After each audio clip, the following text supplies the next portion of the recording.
It's the Texas Weather Outlook video for Tuesday, August 1st. We're already starting the month with below average temperatures and chances for showers and storms all throughout this week. You don't see that during the first week of August, and also still something to talk about in the tropics. So let's dive right in. Here's the water vapor satellite loop. We still have some troughing developing near the Midwest and the Great Lakes region. That's opening the position for some showers and storms near West Texas. There is a little batch of showers and storms near Breckenridge, Strawn, Eastland, and Cisco, but I think that'll dissipate by the time the sun fully comes up. And here are the temperatures at 4:51. We're already starting DFW Airport in the 80-degree range, Arlington 74, and go down to the South Palestine 71. So basically, temperatures range from 70s to 80s in most locations on this map. Take a look at the watch warning map. We have a few flash flood watches for parts of West Texas near the Texas Panhandle. That goes into the New Mexico area. And down here we have it looks like an air quality alert. If this is right, this is an air quality alert for mainly, of course, the DFW metro area. This usually happens with high temperatures. This usually happens with high temperatures with this time of year. So people with respiratory issues should limit their time outside, as there will be high amounts of ozone. Take a look at the convective outlooks for today. Only a marginal risk for parts of the Rockies and parts of the plains. We'll have a risk for thunderstorms here, but organized severe weather is not expected.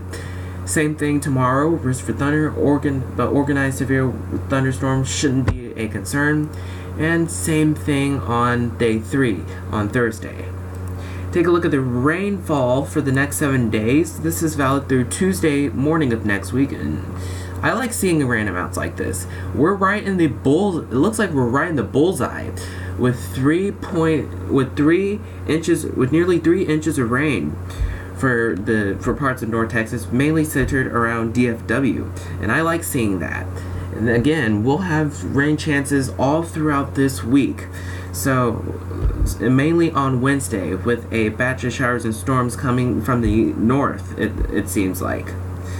So it looks like everyone has a fair deal of seeing some showers and storms. We'll talk more about that, but taking a look at the tropics, of course, there's something to talk about. The only thing to talk about in the Atlantic is Tropical Depression Emily.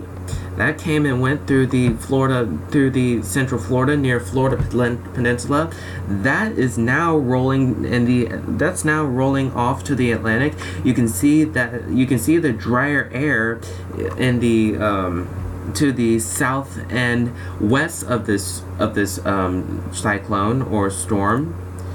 You can see all the drier air to the south and west of the cyclone and storm, and that's quickly racing off to the Atlantic basin. And here's the model guidance. This basically says after it gets out of the United States, it'll just continue to churn through the Atlantic basin before it dissipates, no longer affecting the U.S. And the National Hurricane Center is on par with this. This is ultimately going to remain a depression, churn through the Atlantic basin, no longer affecting the U.S. before it dissipates by 2 a.m. Saturday, or potentially sooner than that. Elsewhere, we don't have to worry about any tropical weather yet. Keep in mind that August and September are usually the peak months of hurricane season, so we're going to have to really keep our eyes peeled.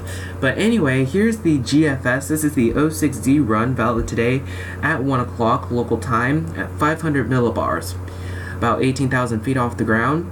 You can troughing in the north and east of here, and down below that looks like some chances of isolated showers and storms, mainly in the afternoon and evening hours. This is the HRRR model at 3 o'clock. and that looks like scattered showers and storms ahead of a main band of showers and storms that will drift off to the northeast and not affect our area. That's okay. That's okay because Wednesday this will be our big time to get some showers and storms, mainly in the morning hours. And we'll talk more about that as we head over to Monday. By Wednesday afternoon, all that band of showers and storms should be clear out of our area, with highs in the mid 90s. With mostly cloudy skies throughout the day. And here's the radar. This is the radar at 7 o'clock tomorrow afternoon, and you can see numerous showers and storms, mainly affecting the West Texas area, make its way towards our area by Wednesday morning. I'd say the best chance of any one spot getting wet is about 50-50. But again, otherwise expect mostly cloudy skies with highs in the mid 80s. And here are the temperature anomalies. Speaking of mid 80s, and if this is right, temperatures will actually be mostly 11 degrees below average for this time of the year, and we'll take that, and that's not bad at all. I'll certainly take it.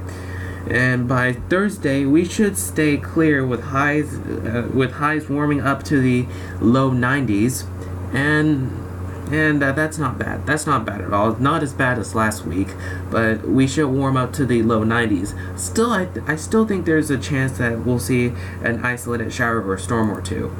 Friday, some moisture kicks back in. I say the chance of any one spot getting wet is in the 20 to 30% bracket on Friday.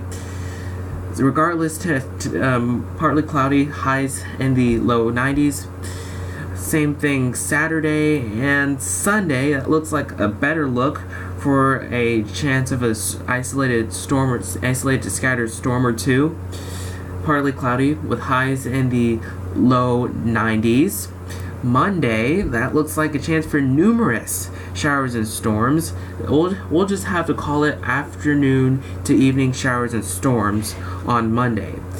We can't be really specific with the timing yet, but highs will be in the low 90s. And here's a week from today, Tuesday, August 8th,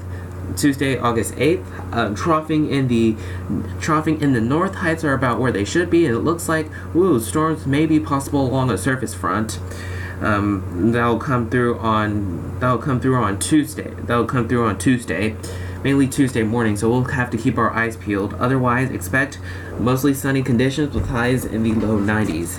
This is the end of the forecast period on Thursday, August 10th. Oh no, heights are starting to come up, and down below that, it looks like showers and storms will be possible along the cold front on Wednesday. I'd say the best chance of any one spot getting wet so far is in the 30 to 40% bracket, but again, that will change with time. And actually, let's look at the temperature. Let's look at the 8 through 14 day temperature probability outlooks. This is showing that we have a 60% chance of seeing temperatures way below average for the hottest part of the summer. And I like seeing these maps, and I'll take it. I like seeing these maps. And here are the numbers for the next 6 days. Wednesday we cool down to 88, Friday 89, and mainly highs in this map mainly in the upper 80s to low 90s, and with the lows I think we should stay below 80. That's it for the Texas Weather Outlook video this morning. We'll have more notes in the blog. The next video here at around 6 o'clock tomorrow morning. If you can catch us on your local TV, if you can catch your local TV stations on the air at 4, 5, 6, and 10 o'clock. Thanks for watching. Make it a great day, and Godspeed.